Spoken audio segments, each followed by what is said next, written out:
Up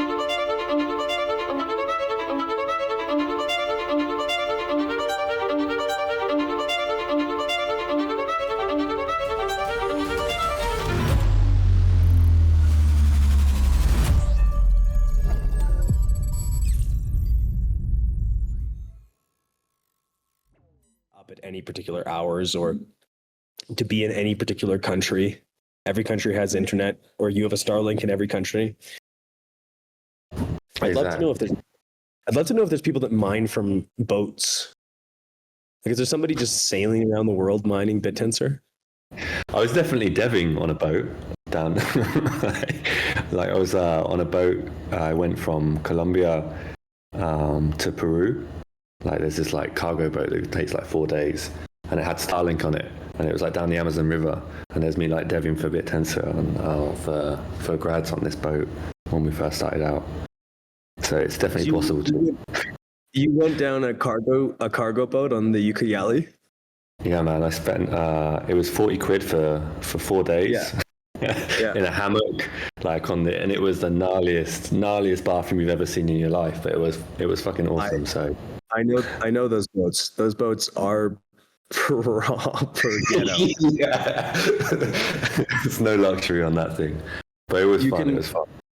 You can go the other way. You can go from Peru to the Atlantic Ocean. I think it's like $100. No way, like through Brazil on that. Yeah. And there you are on a boat with your pet monkey and your Starlink and Bittensor, and making way too much money for the amount you need. Exactly. It's always an option. Mm-hmm. Maybe we'll get some miners in Antarctica sometime. I think that, but why would you go there, right? Maybe that's a tough bit. Yeah. I'm not sure Antarctica's amenable to writing code. Someone will do it eventually, and I think the first should get some sort of. There should be an incentive mechanism for this, like how many different places you can. Tell your friends. Tell all your friends, even if they have arts degrees, to learn how to vibe code and start mining gradients from a boat in the Amazon rainforest. Like if they're just some depressed kid living in their basement, it's like, what are you doing? Vibe code, go to the Amazon, bring a Starlink, mine Bittensor, live the ultimate life. Const wants to be you. Okay. All right, guys. Well, without further ado, we have one of my absolute favorite subnets on Bittensor up on stage. I won't do much of an intro. The only thing I'll say is that I literally thought that this problem was impossible to do. I actually kind of chuckled in my head when it was first suggested, and Wandering Weights has absolutely blown it out of the water, and not only proved it's possible, but that you can be incredibly successful doing something so significant on Bittensor that really, like, it's probably the most meta subnet by far, right? It's a mechanism for an incentive, for a market, for training, or getting machine learning engineers to make models that train machine learning models of abstract problems. So I'll try to explain that to my neighbor after the novelty search, but hopefully you can do a better job. So take it away. Great. Thanks for the introduction. So this is gradients. I guess we're starting with 101, and I'm going to just leave the slide straight away and just jump into what it is. What we're essentially doing is we're like the middle to the end of the stack, which says that we've already got a model that understands language. So it understands the very rudimentary of English language, Chinese, whatever language. It understands that, but it's bloody useless. Can't answer questions very well, doesn't understand, can't follow instructions, doesn't know anything about your product database, doesn't know anything about you as a person, and you want it to know that stuff. That's where gradients comes in, which is like making the intelligence actually intelligent and usable for humans, as opposed to just understanding language. And so, this is the new and improved Gradients platform in terms of the what it looks like. If you want to start a job, it's very simple. I want to create a text job, which is I want an LLM. There's these different options. We're going to just stick with instruct for now, and I'll come back to that. You can pick any model that exists on Hugging Face, really doesn't matter. Any data set that exists, doesn't matter. Let's teach it some math. And sorry, my internet is beautiful. Let's just do Vietnamese elementary. Why not? You can automatically select your column so you don't have to think about it. Or in my case, I'm just going to go, this is the question. Oops. So the question is the instruction, the output is my answer. I save, and then I select number of hours, and I press start training, and that will just go straight off to miners. This pricing is wrong. This is on the dev version, which is the nice new buttons, which we want to show. This will be live as soon as we finish novelty search. So that's essentially 101 of what Gradients was last time that we spoke. We also have diffusion training, which is that you can add a bunch of images. So I've got some const ones. You can just take a bunch of those, just drag and drop a bunch of images. You can pick any model that's Flux, SDXL, this kind of stuff. You drop your images in. We can also do now, let me just put one in without messing up this time. Yeah, and so we can auto caption those images as well. Before you had to write out your captions, which is kind of annoying. Now we can just, this is a man with a thoughtful expression, with a patterned shawl inside of a cozy room, decorated with plants, blah, blah, blah, blah, blah. And if I would just do const at the front of that, and I added a bunch of those images, I can then train a model in Gradients that you can give it a prompt and it will automatically build different types of consts doing different things. So we have like the flamingos, that kind of stuff. You can do whatever you want. So that's Gradients 101, what it is, what it did before. Last time we spoke, that's what Gradients was, and it's still that, but now it's a whole bunch more. So let's sort of pivot to, who are these people that are building this stuff? We mostly come from a research background, the team. It's not a huge team. We try to keep it small and driven. We've got all kind of medals of where we've studied, where we've published. Europe's is probably the best conference in the world for AI. We've published a couple of times in that as within the team. And then same with ICML, ECCV, all this stuff. We've done the back work in terms of being researchers. But I think what all these medals and universities and all this stuff points to more than anything is the people that are hungry. And I think that's really what we, as a team, I think we couldn't care less about this stuff anymore. But it does give us some sort of accreditation that says that we are hungry. And that hunger is then translated into what we've been doing over the last 9 months. Is it 9 months or 8 months? Since Grads was created. And so our release has been, timeline has been pretty rapid. We've had 5 main releases. Where we left off last time in Novel Search, so we got to diffusion. So we've had Instruct, Diffusion, DPO, GRPO, and open source. We go into the 3, 4, and 5 in a bit. But what that has meant is like almost 500,000 lines of code has been written, like 4K commits, 5 core releases. We've been moving fast. We don't know what a weekend is, and we love it. And so I really want to hammer that the team is fucking awesome. And it's been a lot of fun getting to this point. And I think, obviously we can't take all the credit. Miners deserve more than 50% of the credit. And they're working equally as hard. But I think that this is a testament to the level of freedom that working within this space allows. Going back to what we were talking about only 10 minutes ago, Const, I think that we are building something from scratch that's ambitious, and we have freedom to do so. And I think, with that plus the hunger, it's just great, and we are enjoying it and making progress. So let's have a look at what that progress looks like. There are 3 core features that we've added in the last 3-4 months. The first 2 are mostly technical on how do we push forward the state of the art in model training, because instruct, which is what we had before, or we still have, is mainly our bread and butter, which is that you want to teach an LLM to produce outputs like the data, which is to say, question and answer, you give it a question, what's the answer? That's great. But what the research community found and what model training has found, that doesn't quite cut the mustard, because humans prefer certain types of answers. And that's what DPO training essentially teaches an LLM. Hey, listen, there's these two answers that you could give to this question. I want you to prefer this one. That's DPO training. And what that would look like inside of the app would be, oh, this is the old one, would be, so if we go text, we go DPO, I'm going to grab whatever, it doesn't matter, and then we go DPO, and my internet is going to dance for me. Do I need to remove that? There we go. Me.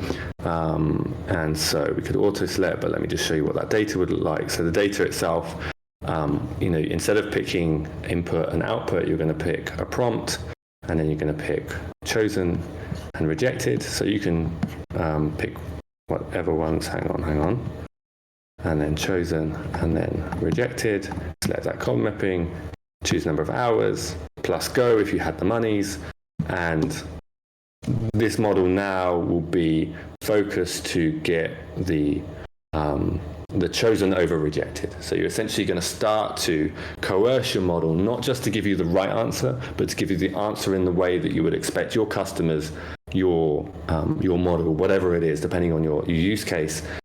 Usually this is stuff like, I don't want you to waffle on for too long, LLM, or I want you to respond with courtesy, or I want you to, if you want to censor it, I want you to censor these kinds of answers. All that can be done with DPO, all that can be done with gradients. The results that we're seeing on that are up there with what you would expect in terms of the research, in terms of the loss rates that we're getting from the tests that we come out. And I think we're the second platform in the world. There's only 2 platforms in the world that offer the DPO. I think Databricks is the other one. I think GCP also had it when we were looking, but it wasn't functional. It wasn't working properly. Maybe they fixed that now. So that's DPO. Relatively simple, adds in, no problems for miners. That is good to go live as we speak. The second part of this is GRPO. So this is much more novel. This is relatively recent. So the DeepSeek guys, when they released that DeepSeek moment, a large part of that push forward was because of this new optimization method that they have, which is essentially that you have a reward function. I think it's best to show it.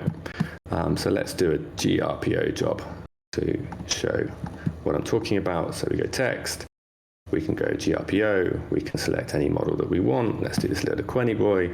And let's just, maybe there's some on Hugging Face that make this easier. There is. Okay, so let's do something simple. So you have a standard prompt, so that's going to be my problem in this case. So extra data is something that you can use inside of the function that you define. So we allow user-defined functions, which is pretty cool. So for me, I'm going to go with the solution should be, sorry, problem. Solution. There we go, these. And so what you have here is that you have a bunch of reward functions that you can pick, or you can create your own. So if we wanted to create our own, we haven't put that onto the main, but luckily I did actually produce this before. So you can say, hey, listen, I want you to reward think answer format. And so the reward function essentially says, hey, listen, LLM, I want you to produce a bunch of answers. And given those bunch of answers that you produce, I'm going to use these reward functions to give you some signal as to which one of those answers that you've given I prefer.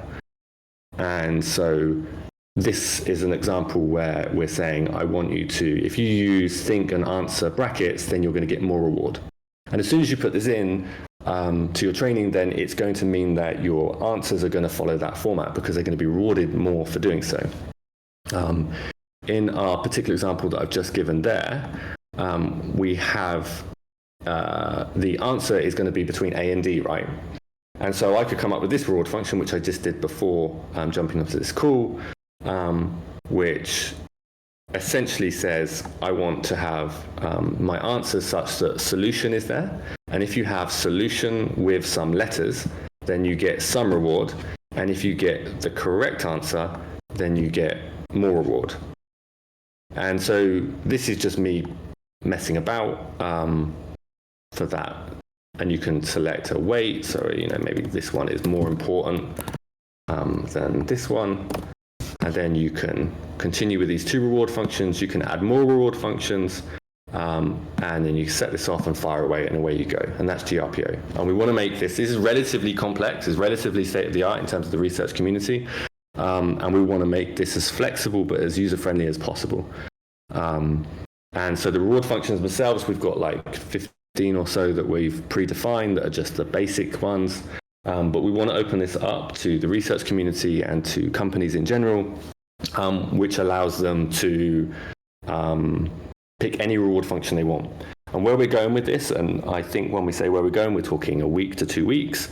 We want to have programming containers within this so that if your reward function is that you want to run some program and then look at the outputs of the program and determine that is determinant of your reward function, that you're going to be able to do that.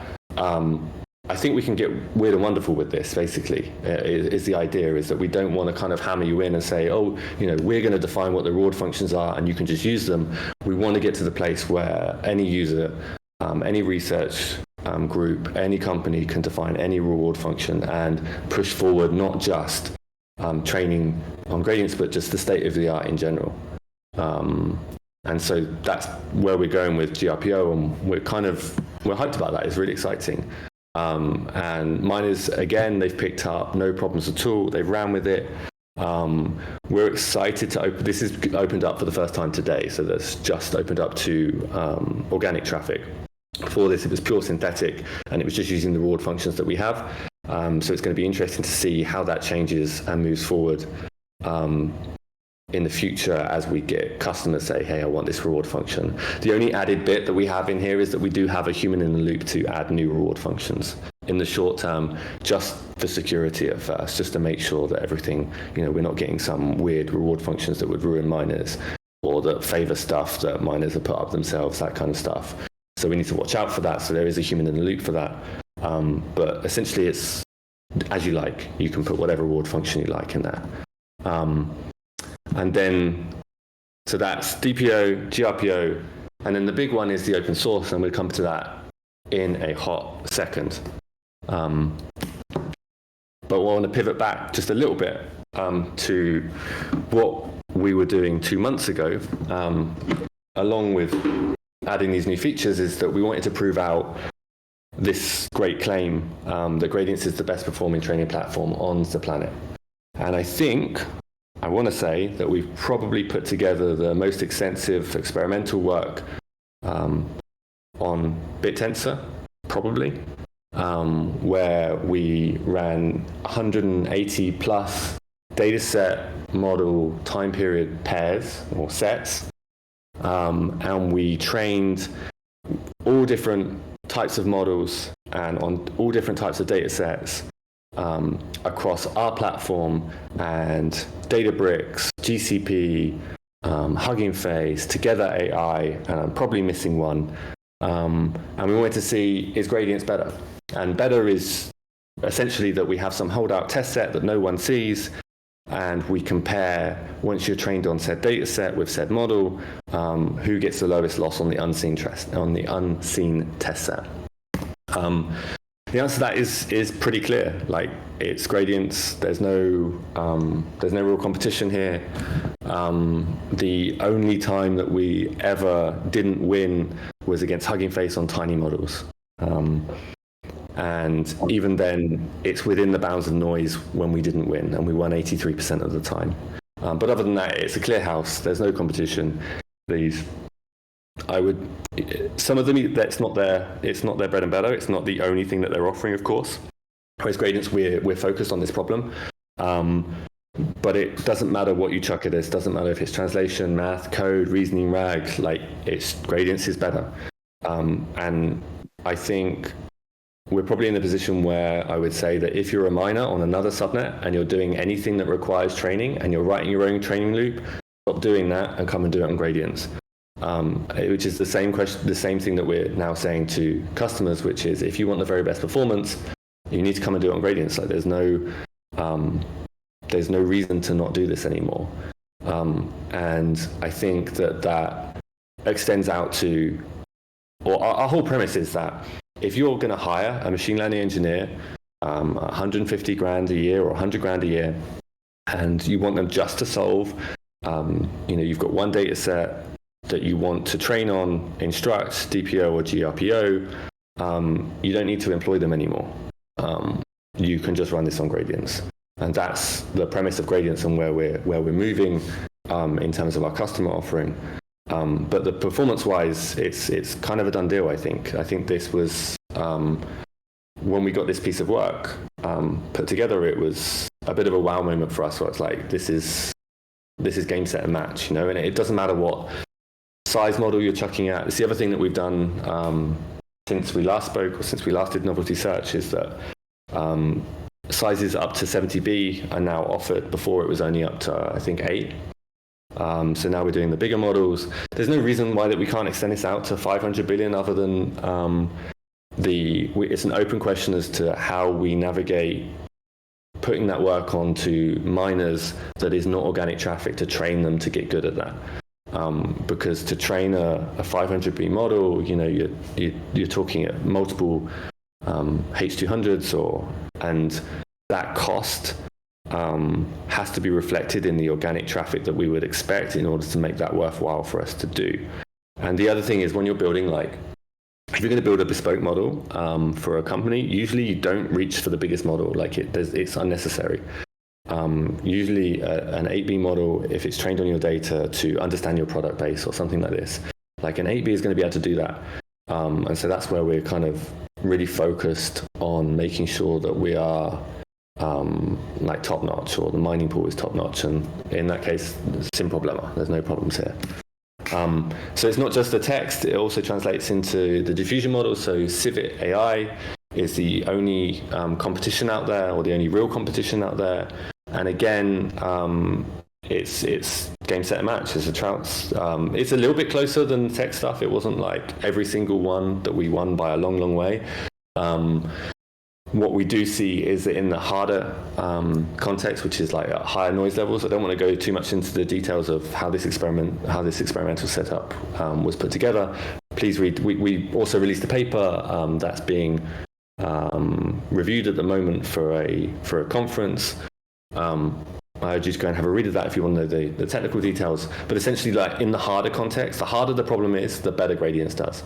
If the problem is relatively easy, then it doesn't matter too much whether you use Civit AI or gradients, or we only just win by 0.6% or something silly. And I think that's just down to noise. It doesn't matter what you chuck at it. The reason that the results are not 100% everything to gradients in the diffusion space is because you're only training on 10 images. So the amount of data that you're training on is much more reduced, and so the training process is slightly less important, is my kind of intuition on that. But it's still, if you want to train a diffusion model, you should train it on gradients. You're going to get better performance. And so that was 2 months ago. And we had that moment where we came together as a team and we're like, okay, so this is it, right? We've hit to the point where we didn't expect to get to for a couple of years. What do we do now? Let's go and get this customer base.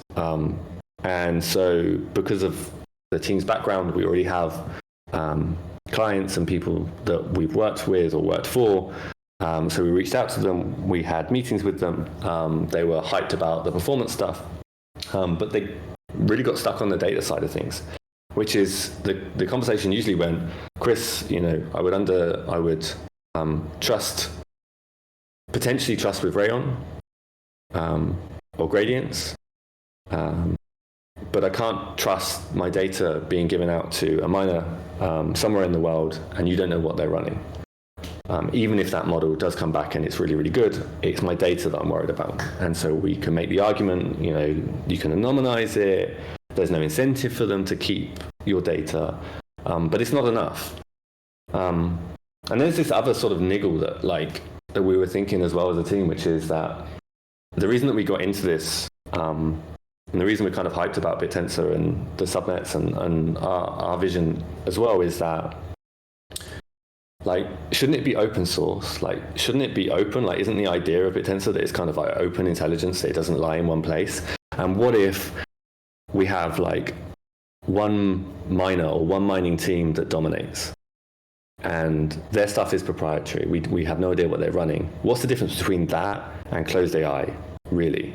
It's not that different. It is in some ways that the motivation structures for, advertisements and all these kinds of things is probably less pronounced, but it's still a thing, right? It still doesn't feel like it's that well in keeping. And so that kind of takes us to Gradients 5.0, which is it's time to, come into the light for miners. It's that we want to see what these scripts are now. And the reason we want to do that is that once we have these open source scripts, we can run those on Rayon infrastructure, and we can offer direct to customers, and they can know what we're doing. And also, I just think it's a better thing, and it's really fucking cool to find out what the hell's going on. And so the best way to kind of see what this looks like, what do we mean by open source, is to look at the dashboard that miners have at the moment.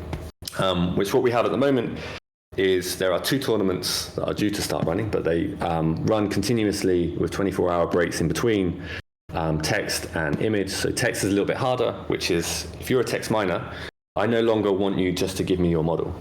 What I want is your code. So something like this. This is position 2. I was just checking out. And this is their set of scripts. And what this does is that with this script, I am going to chuck, or the validators are going to chuck, a bunch of tasks at you, and you have to solve those tasks. And those tasks for the text side, if I click on an old text tournament, will be DPO, GRPO, and instruct. So you can see there's a DPO, there's another DPO, there's a GRPO, there's an instruct. And you have to be able to handle all of them. And you have to be able to handle all of them, and you're going to get compared to your peers. You're going to get compared to other miners. And so what will happen is that at the end of the 24 hours, when we're ready to start for the next tournament, miners will get pinged and they say, hey, what's your repo? What's your hash? And how much stake do you have? The reason we're asking how much stake we have is because we don't want to get to the point where we are supporting 250 miners with tiny, silly tweaks to their repos that makes them unique, and then we're going to have to pay for all that, or validators have to pay for all that compute to the training. So we want to keep the pool relatively small, so we've kept it to 16, and those 16 miners are then entered into 2 groups. So it's like World Cup style. Inside of a group you play 3 matches, and as long as you win one of those 3, you're through to the knockout stages, and then that continues as your standard World Cup scenario. And then when you get to the final, you are going to play a boss round, and the boss round is that you're going to play against last tournament's winner, and you have to beat last winner by some alpha in order to be crowned the winner. And if you crown the winner, you get a large amount of emission for as long as your script continues to be the winner. And so the winner of the image comp has been the winner for the last 2 tournaments, which means that they've continually accumulated a decent amount of return. The other sort of nuance to this is that we also want to compare this to the Gradients closed source, or the legacy version. And the reason being is that we need those 2 things to come to be the same as quickly as possible. And until they are, we burn some of the emission, and we give some to legacy. So the better legacy is, the more they get. So they're incentivized to keep going, to keep strong. But we've turned down synthetic on that side, so their costs are greatly reduced. But the whole game here is we want to essentially take the stuff that miners have been doing in the legacy, move it into open source format, and we want to be able to serve that to customers as quickly as possible. That is our reason for existence at the moment, is to do that. That was released 2 weeks ago. I think we've had 4 competitions complete, and things are moving in the right direction. And the expectation is that, the hope is that in about a month to 2 months' time, I'll be able to sit and have the same conversation, but to say, right, we've now got to the point where the open source is on par or close enough on par to the legacy, and we're ready to start serving customers with that, and it's time to turn off or potentially turn off the legacy miners, and then focus on the tournament side of things, which would, we're hyped about. I think it's cool. And the other thing is you get to see some of the stuff that people are doing, like, so what's this text miner has done. They are adding random noise to the input embeddings, and that clearly helps. That's not a super well-known technique. It is a technique, but it's to do that to every single data set. That's interesting. It's that kind of stuff that we're excited. And so the other thing is that if I click here, so this one, you can see the same. Oh, this looks ugly. I mean, the code is never going to be beautiful because we're not rewarding them for beautiful code. But I'm sure this is something to do with the batch size and something, and they've determined, or the model size, and they're determining different learning rates, etc., depending on that. So we're going to see this evolve, and really, really hyped for this one. I think this is, I think it's big. I think it's big, not just for gradients, but for AI in general, is to see what is the configuration for any given model, for any given problem, for any given data set that works best. And we're going to be able to see that, as opposed to just have the best version of that, which is blooming cool. So that's 5.0. And so the whole reason for that is that we want to drive revenue. We're in Bittensor for 2 reasons. We want to solve intelligence, at least this part of the stack. We want to solve post-training, and I think that the legacy miners plus the incentive mechanism have shown that that is solved, or very close to solved, or we've got the best in the world at least. And the other side of the coin is that once we have the best in the world, it's like, okay, well, we need to get this out to customers. And so organic traffic has been growing. It's clearly not where we want it to be in 3 more months' time. But as long as that line continues to go, and I think it will, as long as, it will anyway, even if we don't get the open source on parity. But once we get the open source to be parity, I think that will, I hope that will become exponential, at least from the clients that we'll be speaking to. And that will be repeat business. And the idea here is that we can move to the point where the subnet is not just fully sustainable, but is making, which is profitable aside from the emissions structure stuff, which is, the reason to tear for all subnets, right? But I think with gradients, we're going to hit it. I think we can do it. And the aim is to do that relatively quickly. And if you're interested to know what customers are, like what they're firing at us, it's mostly the 1B models and 8B models, which is around what I would expect from previous life as, serving these customers and being a consultant for these guys. It tends to be the 8 billion model, or it was historically that we would always, that was the thing we would first pick up to train. Because for customers, like I said, they don't need these massive models. They need to have small models that are fast, that do the thing that they care about. The other thing I've just realized I skipped is that you can add custom data sets now. You're not focused just on Hugging Face. There's so many different other things that we've added. Actually, it's been pretty wild journey. So summary: we have DPO, GRPO. We work hard. We have open source. We have the experimental work, and this is all in the past, 3 months or 4 months since we last had a novelty search. We have some really exciting news that came through this week. The other thing that we've been doing on the side is we wanted to prove that, or show that Meta are no good at doing post-training and gradients is better. And And we proved that one, that was fine. That is to say that if you take llama base and you run gradients with a data set that me and Samaline put together, then you do better than llama instruct, which is their post-training version. So that's like a general model that can answer any questions, can do chat, all that kind of jazz. But someone rightly pointed out to me on Twitter or X that why are you still messing about or pissing about with llama 3.2 when, you know, Quenny's here? And which is fair enough. So we decided to repeat the process for Qwen 3, which is to take Qwen 3 base, run Qwen 3 on our data set that we've put together. And the data set we put together, I don't want to pretend that this is my research or mine and Samo's research domain. It's probably not the best. It's pretty good, but there's probably holes in it. But what we have coming out of that is gradients instruct 8b, which is a fine tune of Qwen 3 base. And the aim here is, can we beat Qwen 3 instruct? And the answer is yes. The answer is that we beat it by a decent margin, particularly on stuff like math instruction following.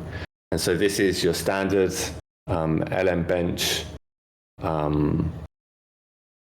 set of benchmarks that you would run. We will release, I mean, the code is just the code. The code is the LM bench. The only slight nuance that we have here is that this is 0 shot. So a lot of the time in papers that you read, it would be like 5 shot, 3 shot. In the data set that we put together, we didn't add shots. Shots are like number of examples that you have to answer your question. So if I say, you know, what's the capital of Germany? Berlin. And then I say, what's the capital of France?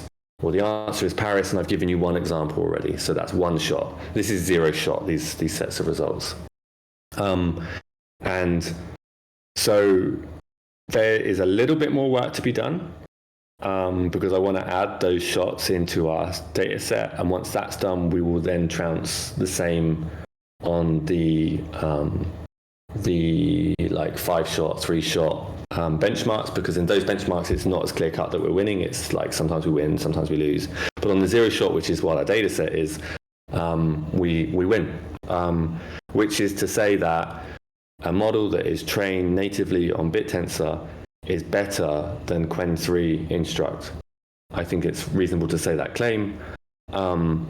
And what we now need to do is to, firstly, we're going to go and find every 8B that's ever been created on Bittensor. We're going to show that this version is better than any of those. Sorry, guys. And then the second part is that we're going to then go find every single 8B model that has ever been fine-tuned from Qwen, and hopefully, touch wood, say that Gradients is now the best 8B model on the planet. That's where we want to get to. And there, I don't know, I can't say for definite that I can make that claim right now. In about 2 weeks, we definitely will. And if we're not making that, if we're not able to make that claim because we miss out on something somewhere and there's some other model, some other fine tune, the problem is a data problem. In other words, it's my ability or Samo's ability or both of us, because this has not been our complete focus. This is like a side thing, in the sense that we need to build a better data set. But the actual training process, I am so sure that there is no way that you can do better, in the sense of now, don't bother employing a machine learning engineer, just run it on gradients, you'll do better. Which, if you would have told me that we would be able to make that claim in 8 months ago, I would have said you're talking rubbish. We have the hope, of course, and but the expectation is this can be like 2 years down the line. But we're now at the point where these results are really cool. There's more details to go into this. Like I said, we got these results not last night, night before. And the other thing is you can try this model, by the way, take a picture. It's on Shoots, jump into it, have fun. It works. There's no, you'll see that it's got good quality.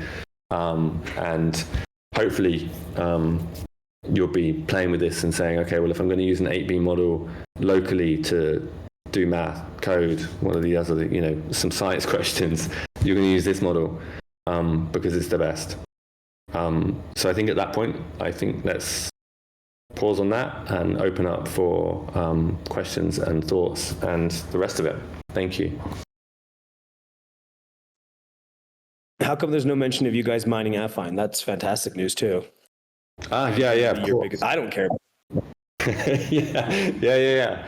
I mean, I think, like I said, sort of a midpoint, I sort of said that if you're a miner and you are doing any kind of training, or you need to do any part of training to mine another subnet, you should be doing it on gradients. We put together, just doing the instruct version, that's sort of simple. The GRPO requires us to have this code container that we're talking about. So the aim is to get that done. We'll start work when we finish this call, and we'll probably get that done by the end of next week. At that point, you'll be good to go. And I think it then becomes about like, how do you design good reward functions, and how do you create good data sets? Not about the training. The training it's gradients. Is what would be my message. So I had one question. No, I have many questions. But one of the things I thought about was, will we be able to do video models? It's something we spoke about. I have no reason why not. Yeah, the structure is such that you can take any task, right? The other thing is not just video models, but also like things like semantic segmentation, object detection, like all this like bread and butter ML that we've kind of like forgotten about in the hype of LLMs and stuff like this. Actually, that stuff is like, people are still doing that. Like most companies are still they're still training those kinds of things. Probably, I don't want to say dominant over LLMs. It's hard to say now. I've been out of the consultancy stuff for a while. But I still have clients reach out that want to do other tasks as well. So there's no reason why not. In fact, you've given me a nice pointer that we will start looking at that. And I think that's probably going to be like 6.0. Why not? I think that there's no reason why not. Yeah, it's huge. I think it's super exciting to see the speed that you guys have gone at. Like, it's unbelievable. And you've broken through to the other side. Like now you're the best in the world. Okay, so now the question is, okay, how do we do privacy? And it's just kind of like adding these small features around the periphery of the technology. One thing that I always think about when I see this is that you make a good company, that company gets better over time, but companies don't have the innovative speed that a mechanism like something like gradients has. If somebody slows down, if your miners slow down, if they're not, they stop being as good at solving the problem, they just get automatically pulled out and somebody else comes in, right? And that's not how a company runs. It's not as like perfectly competitive. And so what's fascinating is like that we crushed Quen, like one of the most popular, amazing AI companies in the world, at their own 8 billion. But the machine itself isn't stopping. It's not like, oh, okay, we've peaked now, and they can maybe catch up. We're moving a mile a minute, right? It's really exciting, and it's the same thing on ridges, right? It's like, oh, okay, maybe we're at 59%, but we're not at 80% that we need to, or 70% that we need to be. But when we get to 70%, we don't stop at 70%. We just keep going. And so like that's why I think this is super exciting. It's like the flywheel. It's a flywheel that you're creating. The open source aspect I assume that you guys are also hoping that this will speed that up, right? So that somebody can come in to the network, see the open source, best in class open source, learn 90% of what they need to learn to get, up to the, maybe not the best in the world in gradients mining, but close enough that the learning curve is not infinity, right? Which is, I guess, one of the things that might slow down innovation on gradients. Exactly that. Exactly. It's also that we start to think that, perhaps there's like two miners. One is using one technique and one is using another, and they don't know about each other in terms of what they're doing. But once it's open source, they're going to know about each other. And then that other technique gets added on, and it's just like this aggregation.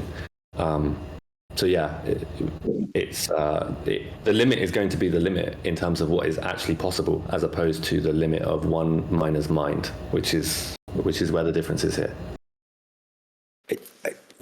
I think maybe 7.0 can be a gradient challenge where you take all of the open source scripts and train a GRPO model or something like this, so that people are auto-MLing the auto-ML.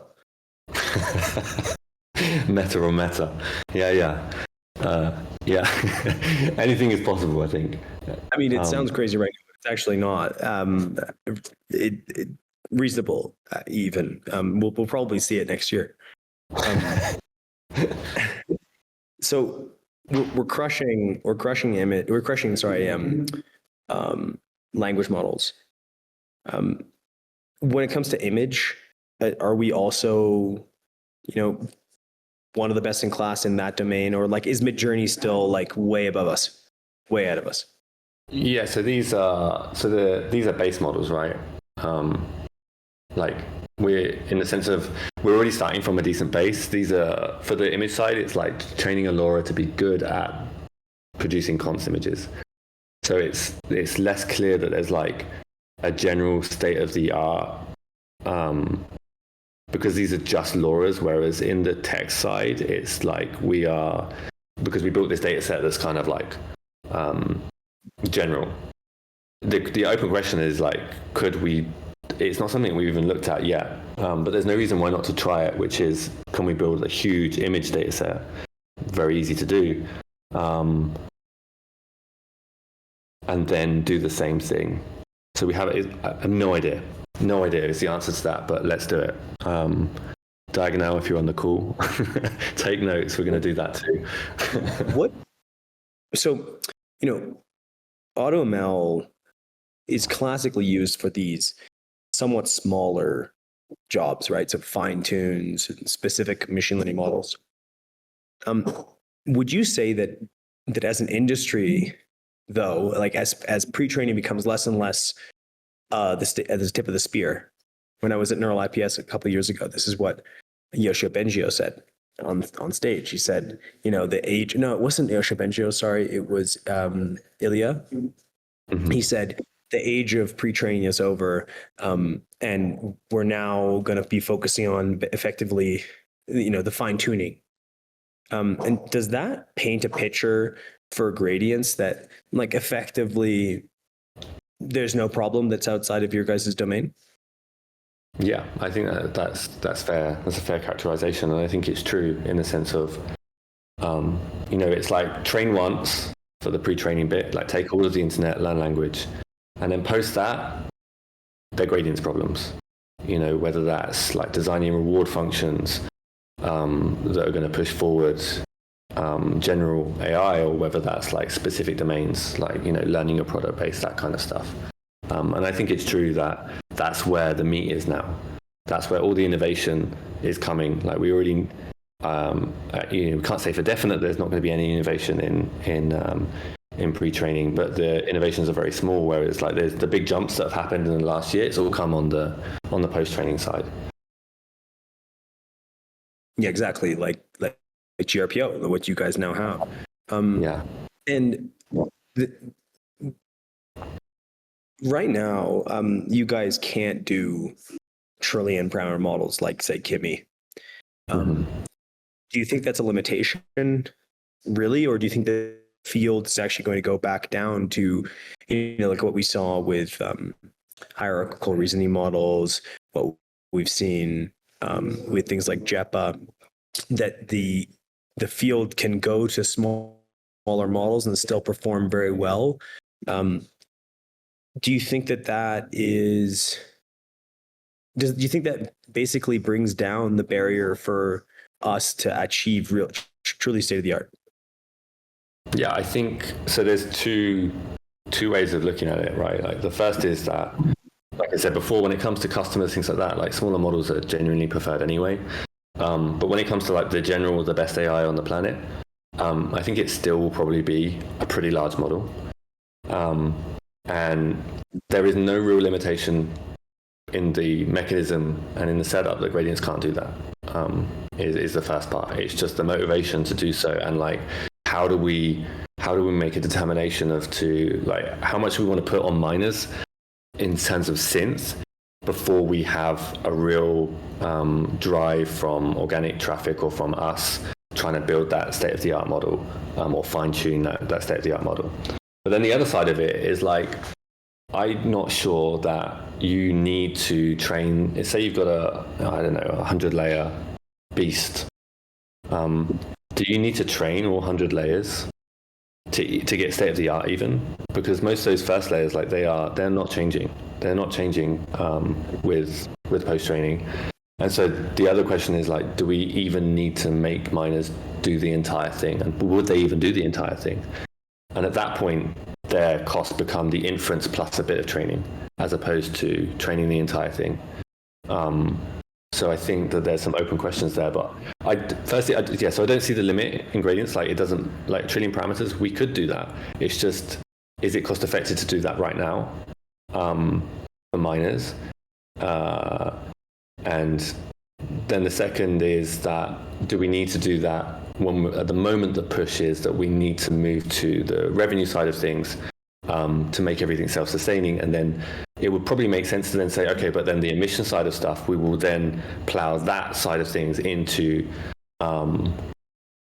paying essentially for miners to not waste compute, but to learn how to deal with these really, really big models. So I think the limitation isn't there, is basically what I'm saying. It's just a case of the cost prohibition is there. Out of technical curiosity, can we actually do a bit of a deep dive into what one of these scripts look like so that people that are listening can understand what an AutoML script is? Sure. Now you're going to have to pretend that I've actually read this and understood it. Let's see. So let's do his train function struct. What is he doing? So he's got training arguments, packing. So he's making a decision whether to pack the input. So packing essentially means that you, instead of taking one input and feeding that through and adding empty characters at the end to make sure that they're the same size so you can pass in a batch, you essentially pack a bunch of inputs and pack a bunch of outputs, and you get the model to take in a bunch of inputs in a single slice essentially. And so he's making decisions on that. Liga, I think, is a kernel optimization in, I think it is Liga optimization.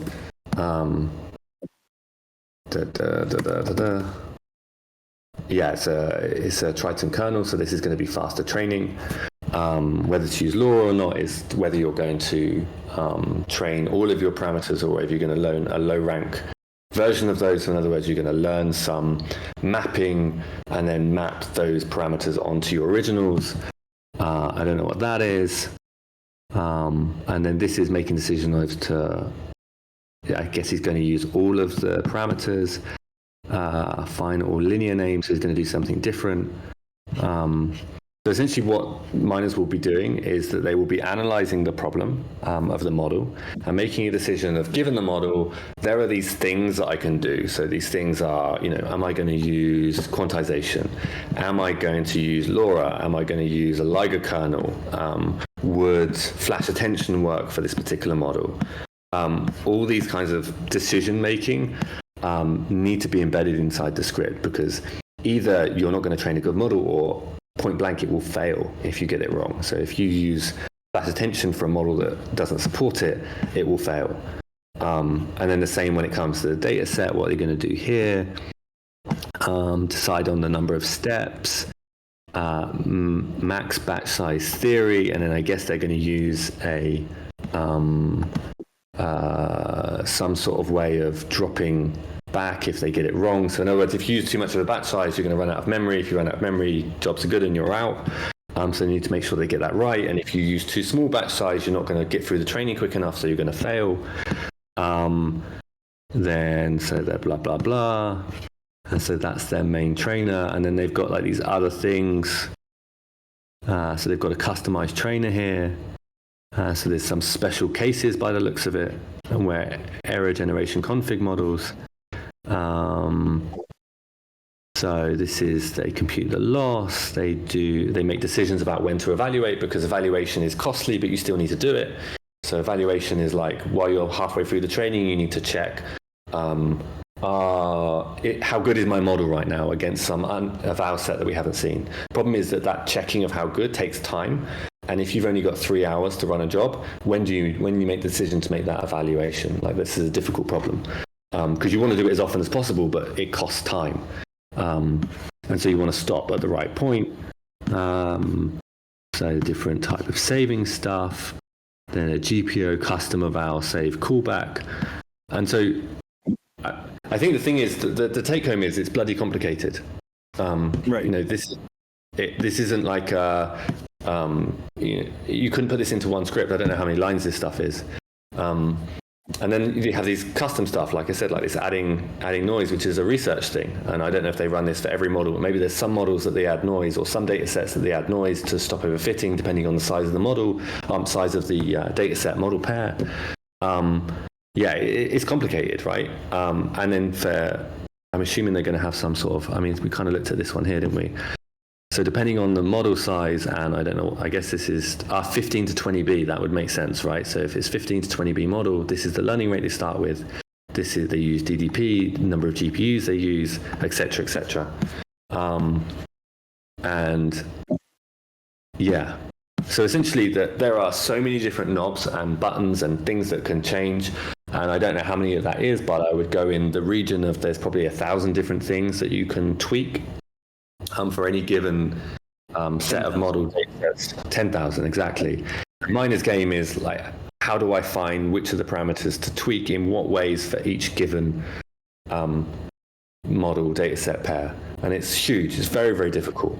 And you know, gradients is the first place that's even possible, because you're given enough jobs of variation that you're able to even like take on that challenge. And it's pure empirical work, I would say. And yeah, I mean, look, you can see here they've got like specialist stuff. Like if it's this particular model, you want to use a different learning rate. They've discovered that over time, running so many Gemma 2 9B models, that they realize that it needs a special learning rate.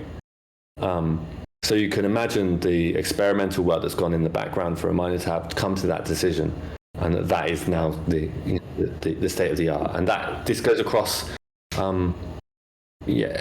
every single aspect of the gradient stack, right? So this isn't just, oh, you do this for instruct and you're done. No, you have to do this for GRPO, you have to do this for DPO. And I think that comes into what you were saying, like the bar is so high to entry for gradients that when we're a black box, basically it becomes very difficult for someone new to come in and stand any kind of chance. Like you're not going to be able to come in and work for a week and be able to compete. So having this as open source means you can come in and you can at least have a starting point to go, okay, right, this is where we start from. I mean, this is like the symbiosis between open source and closed source, right?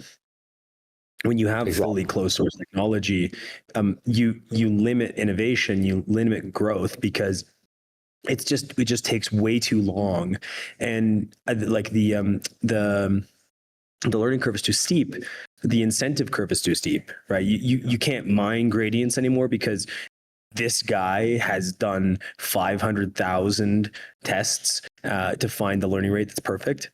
So like I think that what will be incredible is you'll see this like back and forth, and what, if you're not going fast enough, you're going to be going even faster when you integrate this open source. And I think it's also like I think it's just better vibes. Right, it's more ethical, right? It's really open. You're adding an openness level and a layer that's going to both improve the technology and also be better for the world, right? So people can see what they're running, so your clients and your customers can trust what's being done, but also everybody else in the world can trust. Because I actually had some questions about gradients. All this time I'm like, okay, are the models cheating? Like, how do we really know? When you read that script, you're looking at somebody that is not exploiting, right? Yeah. You're looking at somebody that is very, very, very carefully choosing hyperparameters in a way to improve the performance of an AutoML script, they're not thinking, okay, I can just cheat wandering weights this way and get around the incentive curve. And so you guys are so far past that. It's incredible. And you're starting to see this like Cambrian explosion of complexity. It's going to get even better with the open source update. And I think also will be a lot of marketing for gradients, like not just revenue, but also just marketing, like showing the world, writing research papers about what you're seeing. You've created a Gödel machine, right? This is a machine that optimizes itself continuously, nonstop flywheel. Wow, how fucking cool. It's amazing. really cool. Oh yeah, I actually had a question about, so these scripts, the miner has to run those scripts on their infrastructure. Is that how that works? They gather the infrastructure, and then the infrastructure is organized and allocated by themselves. Is that correct? No. So the validator themselves runs that infrastructure. So the infrastructure is pretty substantial in terms of the open source side of it. And the reason we wanted to do this is it highlighted a really beautiful problem that exists, and I think it exists in Bittensor in general, in a bunch of subnets, which is that sometimes the incentive is such that it is cost effective to chuck computer problems that we didn't want them to chuck compute at. So one example is that the top closed source miner, who's a really, really good guy, as in, we have backwards and forwards, and he has moved his script into open source, or parts of his script into open source. He's doing it bit by bit. And he said to me, one of the things that we have is that I have this learning rate finder, but the compute that you're offering isn't enough. And I was like, what? I was like, we're offering 8 H100s to train a single 70B model, which is plenty. And I said, well, how's that not enough for the learning rate finder? He says, well, what I do is I spin up 32 plus machines. I find the learning rate really, really quickly, and then I drop down to a normal amount of compute for the actual training. And so for us, that isn't really what we want. It's fine, it is a solution, but we'd rather smart rather than compute. And so the idea of the other part of the open source is that you're restricted on your compute. So we know that you're not just spinning up 1,000 GPUs and just solving this problem by training 1,000 different models and then slicing off a tiny bit of money at the top, or because it's cost effective to do so. And so, so the infrastructure itself is run within Rayon. The idea will be to move that to shoots going forward, because it makes sense to use the best subnet, or one of the best subnets, I don't know, it is the best subnet for compute, to do the compute stuff. And then we focus on the part that we're good at, which is the AutoML scripts. And I think, I think within Rayon, and we can kind of really highlight like how we can use different parts of the stack to make the subnet the very best it can be. Because as Rayon, it's better that Shoots has as customer gradients rather than gradients spinning up all these machines and running these things. That's incredible. Could you, at a certain point, I mean, it's probably more complex, but add features to the scripts where what they first do is build their infrastructure, and you basically give them the credits. They can optimize both the script and the usage. And you could even integrate subnets on Bittensor so that compute is cheaper, like similar to how, say, like Ridges, what they do is that they say, hey, like you're allowed to use models, but those models are on Shoots. And that's just a cost effective thing, right?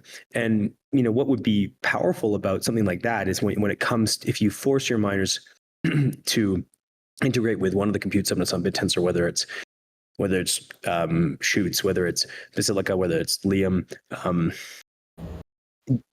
if you were able to do that, not only would you be reducing costs for gradients substantially, but also like tying the technology intricately to our world, right? In Bittensor, right? And I think that type of integration is something that we should be pushing for. Maybe not right now. Luckily, you guys have a lot of shit to focus on. You're working your asses off, and there's just no end in sight. Sometimes I think that you guys probably work harder than your miners, which is a good sign. Yeah, that's just a thought. Yeah, I think it's for sure the trajectory. Like it has to be the trajectory. When that trajectory is realized is an open question, but it's the way that things have to move. Because like you give these like for instance for a GRPO training, like let's say on a 70 billion per hour model, a really effective GRPO training, wouldn't that require like tens of H100 boxes, like 80 H100s or H200s? I mean, when we start getting really, really big models, I guess, but at the 70 beam model, it should be fine, right? Because it's like essentially 3 times inference plus the offset parameters, so it should be fine. You mean 7 billion? Pardon? Did you say 7T or 7 billion? 70. Okay. Yeah, because it's like it takes 2 H100s to run inference on a 70B, right? I guess it's quantized, to be fair. Yeah. There's we haven't had a miner come up to us and say, look, we need more compute for the actual training. But you're right. Once we start moving to even bigger models, which, as I said, like there's no real limitation other than the limitation that we're setting, that infrastructure will start to become even more of a demand, and at that point, it becomes a no-brainer to offset that into the cheapest place, which is going to be on another subnet. Right. It feels like there's a whole other dimension here that you guys have not explored, which you will explore for sure, which is the cost effectiveness of the models. Like, be the best, but be the best while orchestrating the least amount of compute and taking the least amount of time. Like that dimension is super important. It's sort of like unexplored by a lot of the major AI companies, because everything's just, awash and flush with venture capital money. But, Bittensor, because of who we are and the way that we set up the dynamics of dynamic tau and the token economics of cryptocurrencies, like we don't have that privilege, and because we are forced to get really clear about the economics very early, very quickly. And that's a hard lesson, but it's the right one, and ultimately it makes us very forward thinking. So like the fact that you guys are already thinking this way is maybe something that like the larger AI firms are not thinking, but it will be taking us the extra mile. For sure. That actually just brings me to the point on this set of experiments I didn't mention, is that the cost effectiveness of some of these. Google particularly, right? When we were training, we wanted to train a bunch of 70B models on Google, and we looked at the price. It was $10,000 to train one, and so that just took apart our idea that we were going to run all 170 models on. That would have bankrupted us. And so they're clearly not thinking about the infrastructure side of it, because then they're not being cost sensitive at the moment, or they're not being price sensitive.